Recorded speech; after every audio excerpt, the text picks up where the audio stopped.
Hi everyone. I'm Longfei Zhou from MIT, and I'm very happy here to present this research about deep reinforcement learning based dynamic scheduling for the smart manufacturing environment. Yeah. So what I'm going to talk about today include the motivation of this research and the research objective followed by the deep reinforcement learning based method and also the simulation results. And finally, I will do a summary of this presentation. Yeah, okay, so as we know that the dynamic scheduling problem is not a new problem. It is very common in many different industries, such as transportation, manufacturing, and also finance. Yeah. And for Uber, the task we need to do is to dynamically match the ride requests and the vehicle resources. And for like Amazon delivery, so we need to do the dynamic scheduling between the delivery tasks and also the delivery resources. So here we can see that so the delivery resources such as the like this in this picture we can see that this is a autonomous vehicle, and also for the finance. So when we go to the bank, if there is a line, we need to wait in a line. Yes, we can see in this picture, and also we need to distribute the customers from the lines to the service windows dynamically. So yeah, okay. So um, basically, in the dynamic scheduling problem, the set of resources we have the set of resources and also we have the set of tasks, and the set of resources is usually fixed, and also it's usually limited relatively. While the set of tasks is always like dynamic, which is because new tasks come randomly and also the completed tasks leave over time. So in modern intelligent manufacturing systems and also service oriented manufacturing systems, dynamic scheduling is one of the most important aspects to reflect the intelligence of the system. So here we have an example of like three manufacturing tasks types, and also we have some enterprises as the service providers. So we have three service providers here, and each service provider can support some of the manufacturing services. So in this example, so the first provider can support service 1 and 3, and so the second provider can support the service 2 and 3, and so the third provider can support the first service type. And also the all the manufacturing services are supported behind by the manufacturing resources in the uh, enterprises, such as industrial robots and also CNC machines or other types of equipment. Okay, so for this example, another way to present this scenario is to list all services and all task types in a matrix. Yeah, like here we show in this table. So on the left side, we have the all these services, and on the top line, we have the all the task types. And so you may know that uh, there are some different numbers in this matrix. So the number means that so the processing time of this task type by this kind of service. Yeah. So the reason we need this matrix is that one reason is that each service can maybe support different task types. So on the other hand, so each task type can be supported by different services, but with different processing times. So yeah, so in this example, so service 1 can support task type 2 and 3, and so let's say okay, let me clean up this.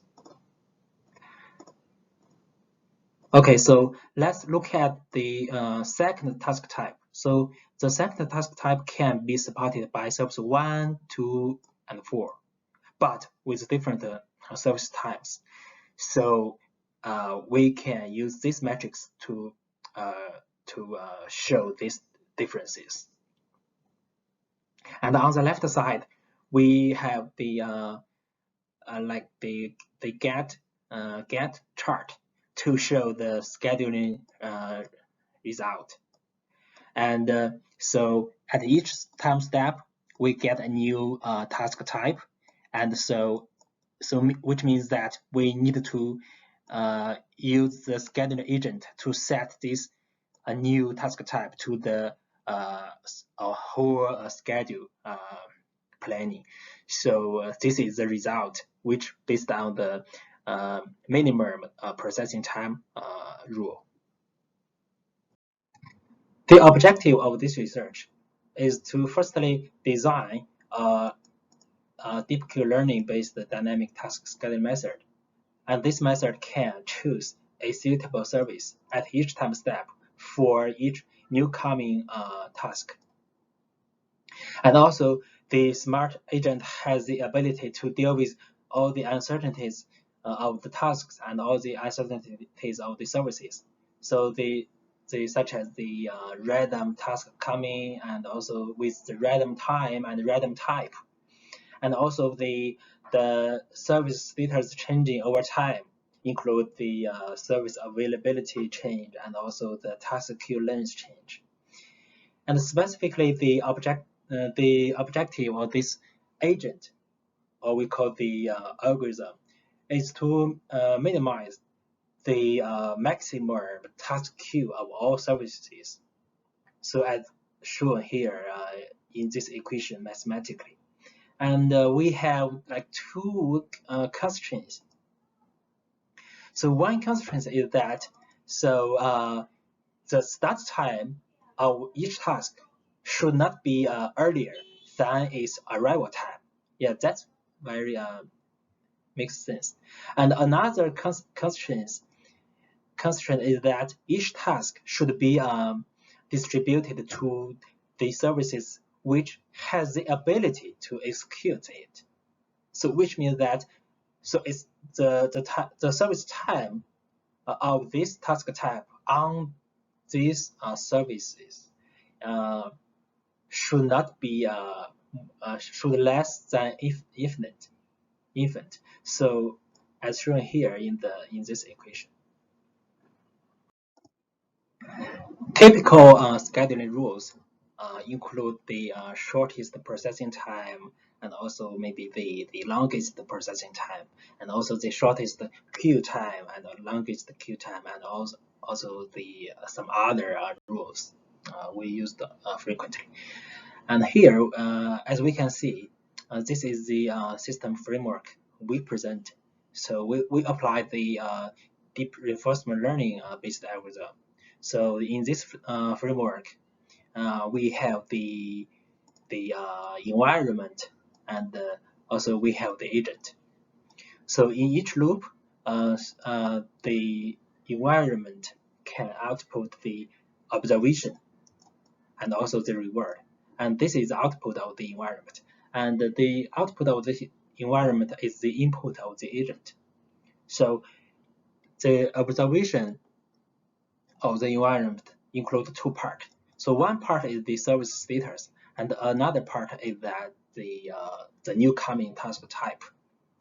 So we get the input, and we have the neural network which is with 3 layers. So one input layer, 2 hidden layer. So and then we get the output, which is an action. So the action means that we choose a optimal, maybe not optimal, but the neural network consider it is an optimal service for this current new coming task. And then this action as the input of the environment. And then in the next time step, in the next loop, we get a new observation, the new status of the environment, because each services get a new time queue, and then I get a new reward, and then we get these loops run again and again, and until the loop end. So one thing is that we need to set a end condition to stop this loop, because we cannot make the process going forever. And it is risky to use the same network to calculate both the prediction value and the target value, because there may be a lot of divergence between them. So which means the difficulties between these two values, prediction value and the target value. So therefore, we applied two networks. So include one target network and a prediction network. So the target network has the same structure as the prediction network, but with some like frozen parameters. For each iterations, parameters will be copied from the prediction network to the target network. And then, so by this, we can make a more stable training process by making the target network fixed. So here, let's take a look at more details about the environment. So this is the structure of the environment. We have the like about the parameters. We have the action, we have the observation, state, and some other parameters. So one thing we need to consider is that so the shape of the observation is not the number of services, rather, but it is the number of services plus 1, and also the state. The shape of the state is also the number of services plus 1. The reason is that because, as we mentioned before, the observation is all the status of all the services and one new task type. So that's the reason why we plus 1. And also we have the task queue. So the reason why I set this task queue value is that I want to evaluate the training process, and so task queue it doesn't mean that the task queue length of each service, but it means that the how many time step we have taken so far in this iteration. So this value can be used to evaluate the performance of the agent. So we also have like action specification method and also observation specification method, and also we have the step function. So I want to talk a little bit more about the step function. So let's look at more details in this function. So in this function, the step function, we have the episode ended the value. So when the episode ended value is true, we reset this the environment, and then if not, we like plus 1 to the task queue.